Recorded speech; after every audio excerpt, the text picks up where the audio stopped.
All right. Thank you very much, everybody, for tuning in. We appreciate you. We have a lot to get going to. Normally, I talk and George gets mad, so I apologize. I'm not going to do that today. George, give us some love to our sponsor, and then tell us a little bit about our guests, and then let's get them on. Absolutely. And just so you guys know, I am out of town, so I'm doing this from an undisclosed location. You're like an adult. Exactly. Wow. So, but anyway, the Counterparts show is brought to you by Wellness Resources, a 35-year-old nutritional supplement company that has been on the forefront of clinical nutrition for 35 years. Find out why they are one of the best supplement companies in the world. Make sure you go to myvitaminresource.com. And if you enter the promo code Counterparts, you will get free shipping on all orders. All right. So let's talk a little bit about our guest.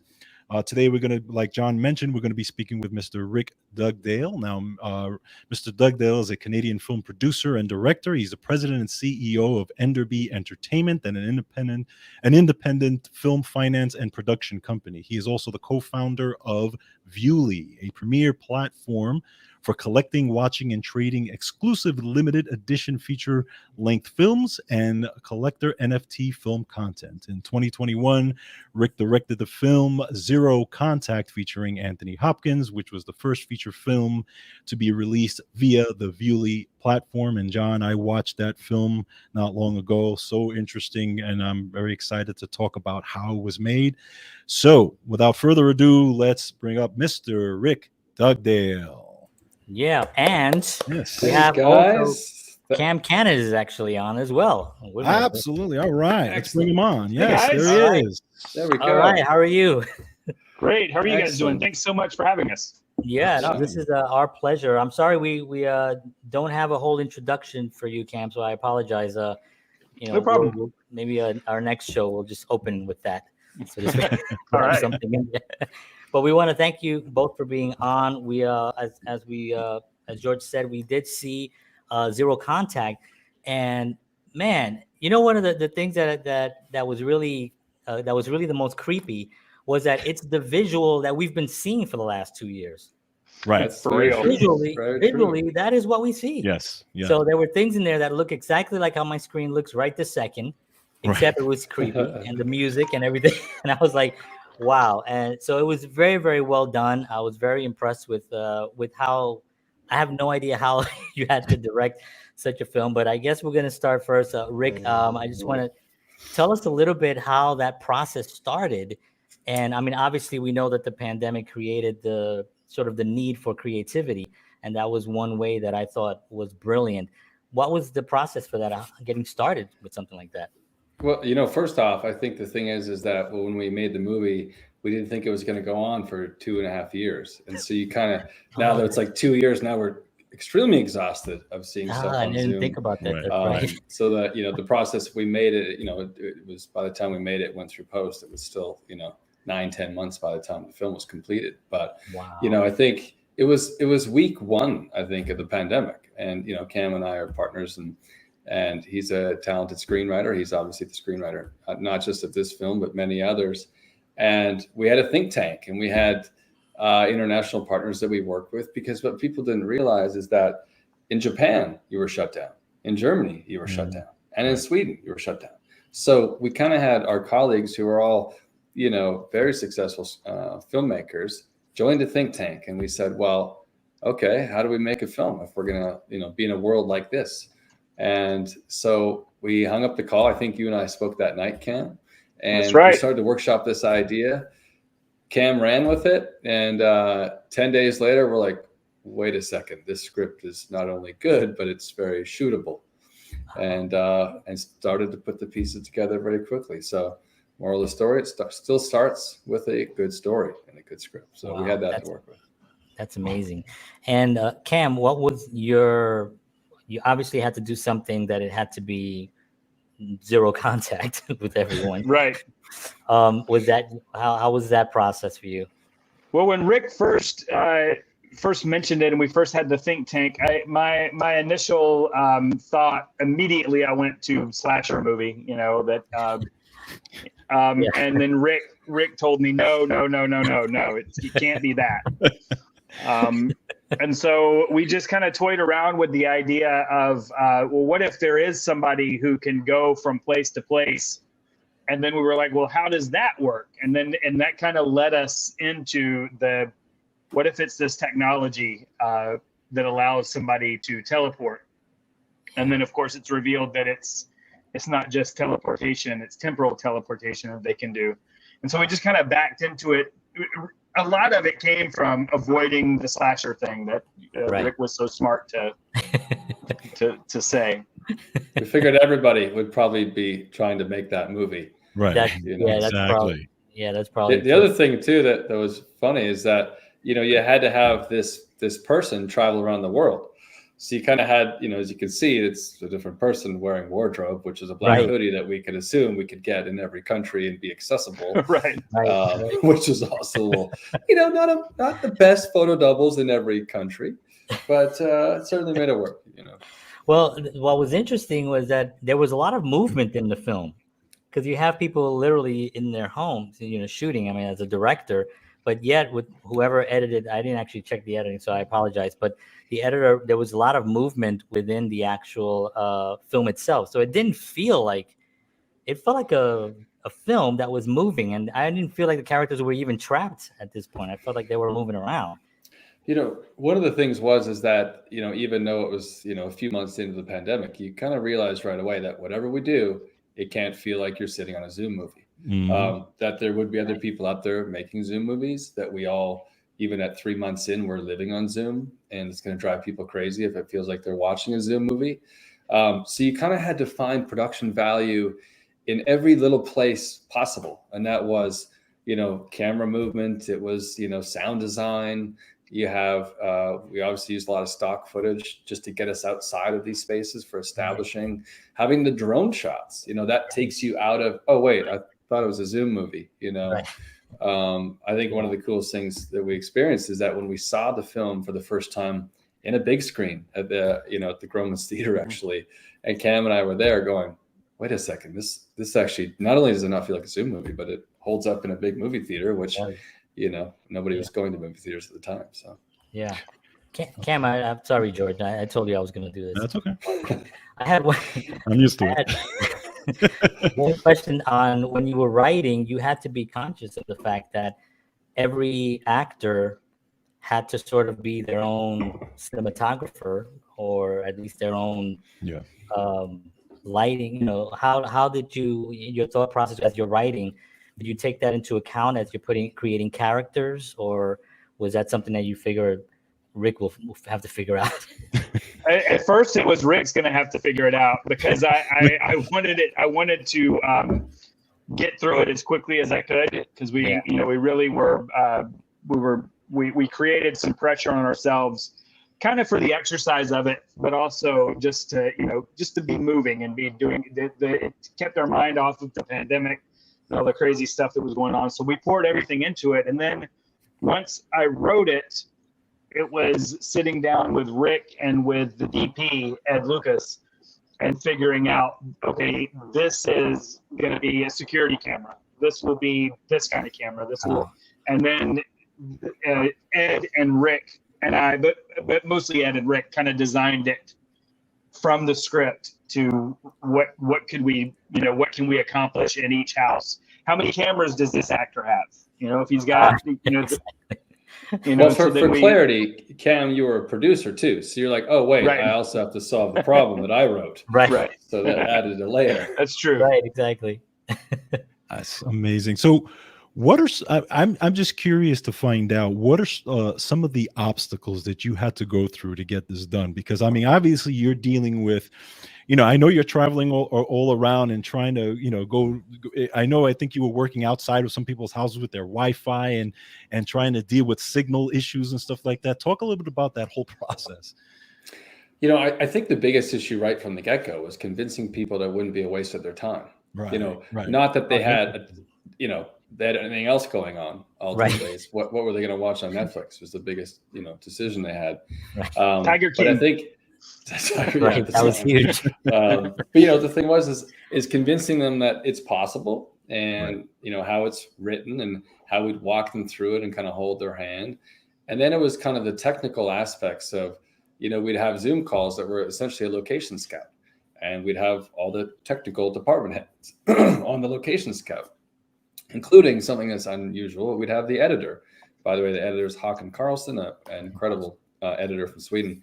Yeah. But like, we'd be on the Zoom for a location scout, and they would walk around with the laptop, and we'd say, okay, great, that's going to work for scene 38. Great. Can you just turn the light on? You know what? Grab the lamp from that room and just make a note. That's going to work in the other room for tomorrow night when we shoot, scene 80 or whatever it's going to be. Yeah. And then the people, the actors would kind of note it, and we had a great AD, which is also made the set feel real. So Artie Carlson, we had a board essentially, and he's like, okay, guys, for scene 38, it's going to be, Alex's, den, and over here it's going to be his kitchen, and then that was, you would zoom in the next day for the set, and it's like, it's he came out of his trailer, which means his bedroom and wardrobe, right. And we would shoot. But convincing people it could be real, was the biggest issue out of the gate.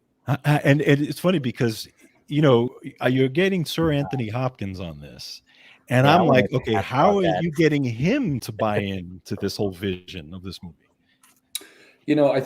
I think the thing was in the very beginning that the way that we knew we were going to shoot it, each actor by themselves, right?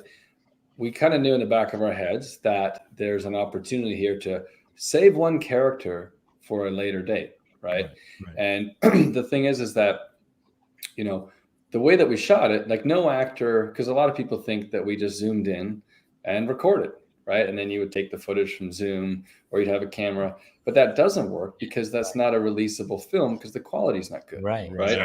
So every actor shot themselves. They never met the other actors. There was like one table read, which was a broken internet feed of a table read, and that doesn't work. But the coolest thing is that you'd have like Chris Brochu, performing this awesome performance, right. And I'm sitting here going, he's acting opposite the AD.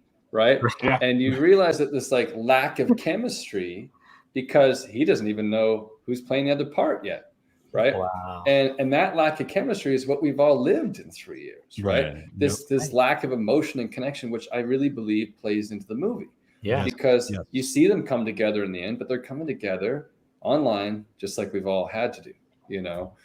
But that lack of chemistry is the coolest thing that I think really worked for the film. The writing is so great. There's that opening monologue with Anthony Hopkins, and there's a lot of sections where he just is really, really inspiring, and he's kind of like almost like it's a narrative about what's happening in the world, just in general, like about being trapped in technology and being a pawn to the planet. And Cam, when you were writing, did you know Sir Anthony Hopkins was going to be saying your words? I did not initially, but then once we got him on board, we got together and worked on rewrites to try to suit it a little to him. There's a couple of the monologues that are the same as they were before, but then we couldn't resist, trying to find ways to have him say things that that sound cool coming out of it. Take advantage of who he is. Yeah. And then of course he was really fun with a lot of it too, because he would say, we'd be on the Zoom, we were in his driveway basically, right, Rick? Yeah. And he would say, I don't think I'm gonna say that one, Cam. I don't like that one. Okay. Right. Okay. What are you gonna say? That's awesome. So I wanted to actually ask you about the Enderby Entertainment. We're gonna obviously we'll talk more about Zoom Zero Contact as well. But tell me, I read, I went onto your site and the purpose and the values that's on the page, and it's so inspiring to see that, because it's one of those things where, in the industry, you kind of expect, maybe I shouldn't say that, but sometimes it's just nice to see and to read those words on your site that you really care about not only the work, but you care about the crew, you care about the investors, you care about the project, you care about the writing and the storytelling being the most important thing. How did that come about with you and Cam when you guys decided to put this together? Because it's such an important, for me, I'm seeing a lot of different these agencies. It's such an important thing to read, and I was like inspired by it. You know, Dan Petrie Jr. is my business partner, and him and I founded the company in 2006. We had met in 1999 doing a film in Vancouver that he was producing and was one of the writers on. And I kind of took his lead ultimately. I mean, the Petrie family in general and everything that he has to offer, you know, very gracious, very much the mentorship program.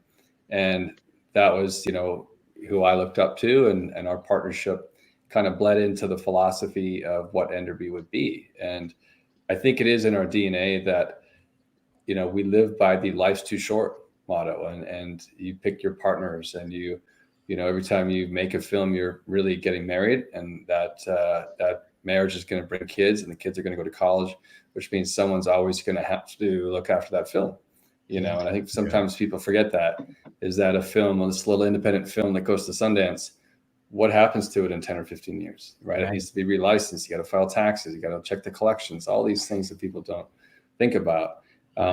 But as Enderby, we really were focusing on, you know, just working with the right people and developing people that think the same way. And we do a lot of work with the Austin Film Festival, the Austin Screenwriting Conference, for the same reasons. And that is, you know, to try to create a mentorship, to try to, you know, find more team members and just kind of offer our advice and our opinions as to what we've experienced. And, you know, my role is to continue what Dan has started and the Petrie family in general has started. So I think it's probably what makes us unique a little bit. You know, we don't get to make movies without collaboration, and that includes investors, you know, look after the people you work with.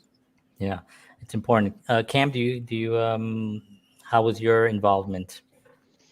I met Rick and Dan several years ago when I was working for another company, and Dan was kind enough to ask me to do a rewrite on this project we were doing with my old company. And the movie never happened, but I just stayed friends with Rick and Dan through the years. And then when there was finally room, I jumped ship and came over. And it was because of the very values that you see written about on the website. It was, you know, life's too short. The old job wasn't always very fun. I got a couple of movies made. I wasn't always happy with them. It was a kind of place where there's a lot of these where they're making a product more than they're making a film. You know, not to sound too artsy, but you know, you got to get this guy and have an action scene every 10 pages and A plus B equals C kind of thing. Right. They're not necessarily focusing on the experience of the story. They're focusing on what's going to draw. But don't you find it that in recent, I don't know, just recent months, actually, I guess, that people are really want to get films that actually inspire and have a different take. Like, you know, the Marvel series, it's such a huge thing, you know, but you kind of understand it. And I love it. I have a 5-year-old son. We geek out on it. So we love it. But, you know, when you have an organization that can really storytell with a purpose, I find it that Hollywood, maybe not Hollywood, but there are organizations that are doing that more. Is that something that I'm just lost here in Nashville seeing? I mean, I think personally that like society is getting smarter, and the culture is having a comeback, and interest in other topics and other pieces of storytelling and art are becoming more appealing to the younger audience. Yes. And I think, you know, the theater business is going to have a comeback in a big way. And obviously Maverick and the Marvel movies are making that happen. Right. But there's an interest that those 16-year-olds are having for non-Marvel movies, you know, and I think that's going to bode well probably for next summer. I think you're going to see more films in movie theaters that aren't Marvel movies, because right now that seems to be all that there is. And of course the theater business needs that, because coming out of COVID, you need to fill the theaters, otherwise there won't be a theater business. But people are getting smarter and they have a wider appeal in terms of interests. And I think that's driven a lot by the streamers that are providing international content. Squid Game is a massive hit. That's a South Korean show.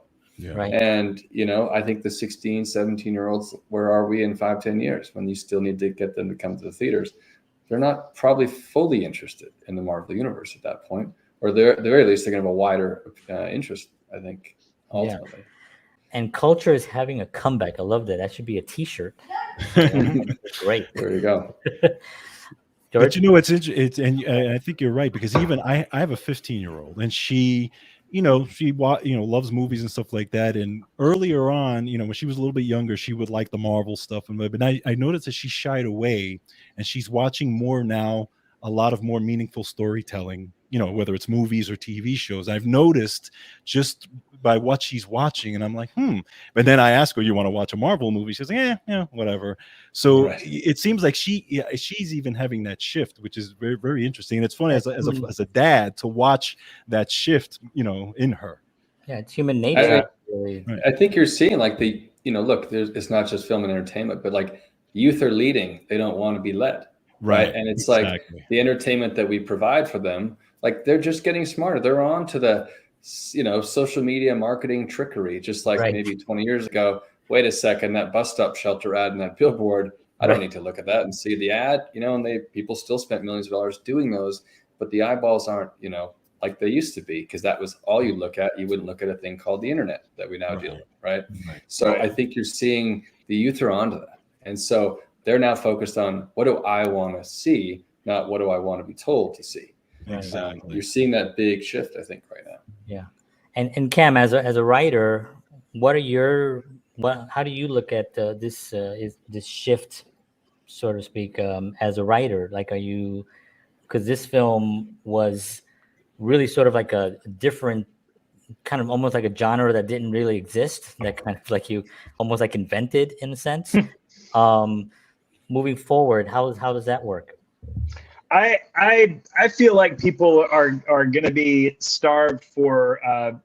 Look, the Marvel movies are great. I complain about them, and then I like almost every one of them when I finally do watch them. Yes, you should say that. They're great entertainment. They know what they're doing. Those guys, they know what they're doing. But I've got a 19-year-old son, and now he's like, "Geez, Thor movie, another Thor movie?" Okay, yeah, exactly. Yeah. And he would rather go see stuff like the Blumhouse stuff, right, because it's just been. When you think about it, like when I was a kid, there weren't a bunch of comic book movies. There was Superman. That's it. Right. And so, I wanted that to be, but we've got a generation of younger kids who all they've ever known is comic book movies. Yeah. That's all they've ever known. And so it's probably like Westerns were in like the 60s, where they just kind of got phased out. It's like we're tired of cowboys. We're tired of it. Yeah. That's interesting. And my son even recently, the new Hawkeye, I told him, new episodes, and he was like, "Oh, okay." And he wasn't as excited. He has the action figures and everything, and he doesn't play with them as much. So there is this idea of something that it's so much of it that it almost gets watered down to see somebody fight 1,000 people and save the day. And it's sort of like, we saw that last time. Right. How do you can't have the soup. Right. You can't have the Super Bowl every weekend. Right. And it's not an event. Exactly. It's not an event if there's one every week and there's 10 of them streaming at the same time on Disney Plus. It's just not the same. We should say, and a shout out to our dear friend Aleks. Aleks, yes. We'll be happy to get your 5-year-old son the Tracksuit Mafia signed action figure. So, Aleks, I'm sure you're listening, or will watch this on repeat. I'm sure we can make that happen for your 5-year-old son. Aleks was cool. He actually reshared one of the things that I shared on social media, so we appreciate it. So he really wanted to be here. He really wanted to be here. Yeah, that's cool. He's great. And Gen Zeros, I think I was checking that out. I was like, this is awesome. And that actually leads me into NFTs, because this is really an amazing thing. It's something that I've heard about. I've heard of Gary Vaynerchuk talk about it. I've heard of all these other guys. I'm in the space. And to see this film and to see that it's an NFT product now, tell me a little bit about how that started. We made the film, and once we saw the outcome of it, we realized that maybe it would be a disservice to release this film in a traditional sense. And we were fortunate enough to be working with some tech guys involved in this space. And I reached out and said, hey, listen, what would it look like if we had, a 95-minute NFT? And what does that cost in fuel? And how does this work? And within a couple of days, we kind of had a structure laid out to build this platform called Viewly. And ultimately, it took about 6 to 8 months to build it. And we launched on OpenSea as kind of the billboard to Viewly. Mm-hmm. And now Viewly's been operating since February, March. And it's, going through the process and being part of Viewly, you realize this is probably a real way to release your movies. Going back to what we were just saying about the youth, it's like the 16-year-olds are okay with digital transactions. They're okay with digital content. Mm-hmm. Does every 16-year-old have a hard wallet and NFTs? No, not necessarily.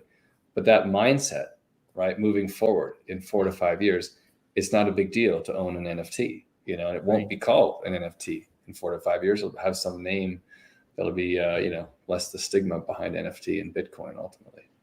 Yeah, and I have an 11-year-old daughter, and she's on, Roblox, and so she buys a fancy hat. Well, that fancy hat is it's an NFT, and so of course it's all going to go in that direction at some point. I think that I find it exciting. At the same time, I find it a little confusing because, like, what can you add into it that provides more value, not just for the 16-year-olds and the kids that understand it, but for the older generations that are still some might want to go to a drive-in at some point, but just want to go to the theater. That still, I don't know how that balance is gonna go. Well, first off, I hope the 11-year-old didn't have that transaction on your credit card. Watch for more of on my credit card, because then you do have a whole NFT collection. Just happens to sit in her wallet. I think the thing is that when people, trying to understand NFTs and what's the difference from the Lionsgate release in our case, and Lionsgate's a great partner that we worked with, and the NFT community. And let's talk about Web3 too for a second. Web3 and the future of where we're going with things is essentially, to sum it up, there's many ways to define it, but it's almost a decentralized world, a decentralized globe with no borders, which means kind of open honesty, transparency. Imagine a world of positive culture and positive in nature with no negative feedback and reviews and trolls and bullying online. That's really where Web3 is going, right? And so the NFT offering in a film and the magic word utility that we all point to, what does that mean, and what is the utility for this film or this, Bored Apes, right? Or the Jack Dorsey tweet? There was no utility with that. And then you question, well, why has the value gone down? It was just a piece of paper on a wall. There was no utility. It didn't get you dinner at Jack's house or anything like that. Right. So the NFT holders in our films and every film that Viewly releases, we look at it like a treasure trunk of utility. And you open it up, and if it's a film that's in development, here are the things that you can add to your list of utility, right? If the film is completed, that's going to have a different set of utility. A few things at the crossover, but you're not coming to the set because the film's done, right? And then there's maybe a sequel. In our case, like, you might be able to get a ticket to Antarctica because you're in our community and you're growing with us and we're listening to the community. So it's a lot, it's a lot different than a traditional release because it allows us to connect with the fans when they leave the movie theater. When you go to see Maverick, you go to see Marvel, you leave the movie theater, you're gone. You don't connect to the distributor or the movie makers, right? You're going to stand by to see the next Marvel movie. So it's really about, like, engaging this community that's along for the ride with you. And you give them something, they give us something positive in nature, future of Web3, give them an NFT and build a community. Yeah, and value will increase as the time and also the project itself gains a whole life in itself. And so it's all about investing in that product. Yeah, at the very least, I mean, we never sell NFTs to say, buy now, it's worth more later, right? We're providing, an NFT that has utility. But when you buy a Blu-ray, what happens after you've watched it a couple times? You're either going to give it to your buddy, it's going to go to the cottage, or it's going to be at a garage sale for $1. That's the extent of the life of a Blu-ray. An NFT, if you continue the community and you continue the brand and the product and you build from that, it will always have a life. Is the value going to exceed that you purchased, what you purchased it for? Right. More than likely, if you have that community around it. And also scarcity. There's only so many of them. Correct. So like if you had it's like baseball cards in a sense too, it's like we have the rookie card and that's that one rookie card and it's in mint condition. Well, there's the value right there. Somebody that you didn't know was going to become, when you were a kid and you're collecting, the basketball set, did you know that there was only 1,000 Michael Jordan rookie cards made? Right, you didn't know that as a kid. Right. You just kept spending your allowance trying to get the one. Exactly. But it's like, no, there only was 1,000. Right. Yeah. So it's like the Willy Wonka ticket. You need the rich guy to buy the factory of chocolate bars to get the ticket, Gosh.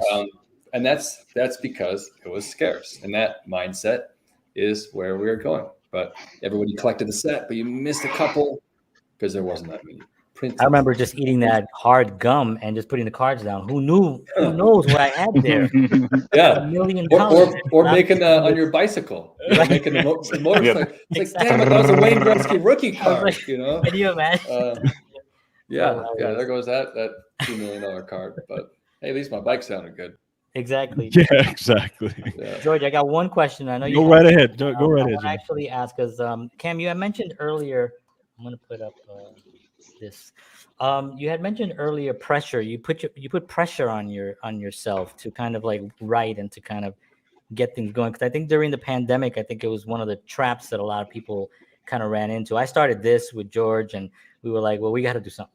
We got to go meet people. We got to do something, we're both musicians. We played in bands together and we recorded records. I'm a filmmaker, so we're very creative people. What kind of pressure did you put on yourself to say, okay, I want to get this done by this? How was that a difficult thing during this pandemic with all the uncertainties that were going on? I wouldn't say it was difficult because I don't mean that to sound like this is easy for me. It's not difficult because I love to do it. Right.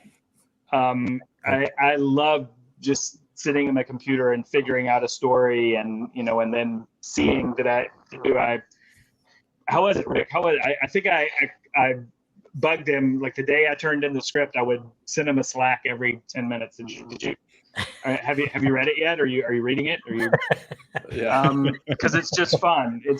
Pressure might not be the right word. It's it's an interest. It's a drive. It's a passion. Yeah. I mean, this guy was a drive. A drive is you'll ever meet. Yeah. To be clear. What was that? He's the fastest writer you'll ever meet, who delivers like A-grade stuff. So it's like when he delivers something, you kind of need to drop everything and read it because it's probably really damn good. And they will say, "How the hell do you deliver this in 10 days?" Wow. And which is a good, writing in Antarctica. Cam basically wrote, chapter 3 in Antarctica under those frozen cold conditions. But there he is writing, working on part 3. Wow, that's amazing. Okay, George, I'm going to give you a chance. Thanks, John. I appreciate it. No, just actually 2 things. One, Cam, I was just wondering because you in one of the things that hit me with this film was the father and son relationship. Mm-hmm. That one really hit me because it kind of reminded me of similar stuff that I went through with my dad when my dad has passed, but he kind of him and I had a rocky relationship and didn't do a lot, and so that thing kind of hit me. So I was just wanted to know a little bit about the thinking behind that also. But just another question before I lose it, and again, this is the musician in me that I just noticed it. 3 out of the 5 people on that film had guitars behind them. Yeah. Okay, what was it done by design, and how? Yeah. What was the whole point of it? Yeah, Aleks had a really nice ESP. Exactly. He almost smashed. Yeah, I was like, that was a nice bass. Yeah, that was supposed to be like a literal axe, wasn't it, Rick? Yeah. What do we have to work? What about with? this? Right. Your bass guitar. Yes. It was perfect. Yeah, by the way, yeah. Aleks was in a band, right? Years ago. Yeah. And they've really? re-recorded new songs. Yeah. He'll make, he hates when I say it, but it sounds like Sepultura. If somebody could pull up, I'm sure it's on his Spotify or on his Instagram. He's in a band, like a hardcore rock band. It's pretty cool, actually. Yeah, I've checked that out, and I've also he was also a boxer and comes from a boxing family, and yeah, Sure does. Yep. yeah, he's a very creative guy. We're gonna check all that out, and we'll tag him on stuff. But okay, George, your question was about father and son. Yeah, just curious about that whole that piece of the father and son thing, how that came about, or just I had my father passed away also. I had an amazing relationship with him. So never went through anything like this, but it just honestly, it feels like fatherhood is it's a really strong theme to me, because we live in a world where, just my opinion, we've devalued fatherhood a little bit. Right. Yes. And agreed. And so it to me, it resonates because it's so because of that devaluation that we've, that I perceive. You guys do too. Not everybody agrees with us, but it's just you go back to like Field of Dreams and movies like that that last scene explore that. Oh yeah. And so that was kind of the inspiration, was I didn't have a dad like that. Okay. But just, kind of thought from, came up with the Finley character first. Okay. When we were talking, that was one of the first ones we came up with. And then when we had to start with the, when we were coming up and talking about the other characters, I had the idea for the son being the proxy, and then it was like, what kind of dad would this guy have been? I don't think he would have been, there all the time. Right. And so then it was just natural to explore that theme once I had thought of those two characters. It just felt like the natural way to go. Yeah, because it really hits you, especially when you look at, okay, this guy is, a driven guy. The father's successful and driven, and he's making all these things happen, but at the expense of the family dynamic, maybe, or the relationship with the son. And then later on, where he actually says, I wasn't there. Maybe he kind of admits, I know I wasn't there like I should have been for you. And it's a very pivotal moment in that movie. I think you're spot on too about the fatherhood. I never met my dad, but my grandparents raised me, and my grandpa was my dad, and he was amazing, and it was awesome. And I remember my stepdad who's passed, and I won't say anything negative, but there was a lot of issues there. And I remember always thinking to myself, when I have kids, I am going to be so different. Exactly. And I think that's lost. Yes. Like, we're not, and I don't want to get into a whole thing, but I mean, George and I talk about it all the time, because we're from the South Bronx. We grew up with like nothing, we had to fight our way out. And I just thought to myself, why would we grow up and be mean to our children or ignore them? I'm going to treasure them, Exactly. And so anyway, that in the film, when he's, he starts crying, and and I think, he realized that he really put a lot of effort. Of course, he made him a time traveler. So I mean, my grandpa provided something.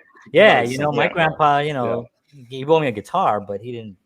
I couldn't time travel. But Bruce, you just killed it in that scene, man. He just crushed it. Yes, I agree. You know what, Ken? That was the scene where like we're all zoomed in, and you had the Tink, the production designer, the editor, the whole production crew is on Zoom, and Chris, who is a dear friend and an amazing actor, just like crushes it, pours his heart out on Zoom, and you just look around like the Brady Bunch. I'm looking at each screen, and everyone's just like, that's when we knew, this is going to work, right? It was because, and everybody bought in at that point. Because it was really fun shooting all of it, and like when we were doing Alex's scene, or even Martin Steinmark. It was a lot of fun, and there was we were all on a Zoom and we were laughing and joking, and then for most of Brochures we're doing that, and then we get to that part, and it's just like you could hear a pen. Everybody was just nobody was laughing anymore. Nobody was. There's my daughter. Yeah, and I could actually envision that, just what would be going on in the back, be in the behind the scenes, because of how emotional some of those scenes were, how scary some of them were. I jumped a couple of times. But at the same time, like I know in the back, there has to be either nobody there, or there's some, everyone. Or the wife, the whole wife, room. or the cat, or the exactly. So it's really amazing. I know we only have like 4 minutes because I know Rick has an appointment. What are you guys working on now? And where can we see it? I know obviously I'm going to put up the website, but what are you working on now? Well, first off, Viewly right now is we're onboarding more titles, and that's going to be a really cool experience, kind of going through the process, releasing a bunch of new movies on Viewly and making that a consistent thing where you can build a community and ultimately be part of your finance plan when you're making movies. And that's a lot of the questions is how can you use that to help finance your film? So that's really exciting stuff that we're doing at Viewly. Yeah. Enderby, we are gearing up for maybe 3 to 4 films before the end of the year. It's pretty busy over here. We are, post-COVID, still dealing with, COVID costs and stuff that are associated with production. But we are seeing a big, rush to get content. A lot of these distributors, obviously didn't have content. So through COVID, so it puts us in a better position. But we have a few films coming up that we'll be announcing, one in Cuba and possibly one in Europe. And then also what we're really excited about is Zero Contact 2 and 3. And that's going to be done conventionally, not over Zoom, I hope. Right. But that's, we did start with the Antarctica portion. We pick it back up in the fall, globetrotting, taking the audience to places that they haven't been before, possibly. Yeah. So that'll be a fun ride to continue this world of Zero Contact. Yeah, I love it. It's the reset, right? And then I saw it was a pole, I think it was. Pole to pole, part 2. The reset's part 3. Yeah. Right. Okay. Awesome. Yeah. Well, I'm definitely looking forward to that. So, Rick Dugdale and Cam Cannon, thank you so much for being on the show. We really, really appreciate you guys taking the time to chat with us. Absolutely. You guys are awesome. We're going to be following. We're going to be promoting all this stuff. We're going to be clipping this up and sharing it everywhere. And we just thank you so much for spending time with us. Thanks for having us, guys. It's a pleasure. Anytime, we'll do it again. So we really appreciate it too. Thank you so much, guys. Have a great one. Take care, guys. Take care. Bye. Oh, those guys are awesome. How about that, right? Love it. It was great to get an insight on how that all was done, because when you really watch that film, it was just incredible. Yeah, especially on the being a CEO of a major company like that, where you're doing independent films, but you're also doing big films. You got big actors. Ben Kingsley, I didn't ask about Ben Kingsley, but I wanted to know because Sir Ben Kingsley is like one of my my idols too. And but just being in that world is always good to see how level-headed, and that's really what you do. That's really where you can actually get that kind of product from being in that type of personality. Maybe I'm being, overly excited, but I get excited. As you know, George. All right. Well, we want to thank everybody for tuning in. Thank y'all so much. We will see you all again next week, same time, 7 p.m. Central, 8 p.m. Eastern Standard Time for Counterparts. George Batista, thank you so much. Have a wonderful week. And as always, peace.